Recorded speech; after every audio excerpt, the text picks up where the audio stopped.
Tumefikishwa pahala leo wenzetu hawa walivyokuwa hawana aibu. Kuna mtu ana kura 36 yumo ndani ya bunge, ni mbunge bwana, ndio namkuta na ni mbunge wa jimbo la kijijini kwangu au jimbo langu. Anachokwenda kusema kule, kwa sababu hajulikani na mtu. Ukienda ukimuuliza hawa waliokupigia kura, hebu nitafutie 100 tu, hawezi kuwatimiza. Leo yuko bungeni bwana, anaitwa mheshimiwa, analipwa mshahara wa bunge.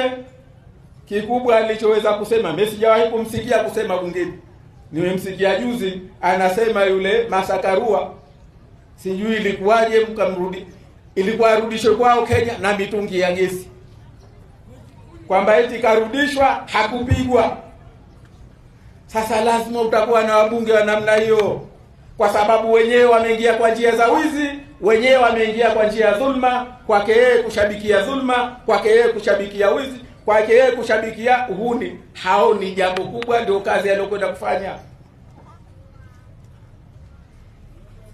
Sasa sisi tunachosema katika leo tuko Chama cha Mapinduzi wanafanya uhuni huu Tanzania bara. Hii ni dalili mmeanza kuwachinda wananchi. Sasa hivi mmeanza kuwakataa, ndio maana wanatumia nguvu.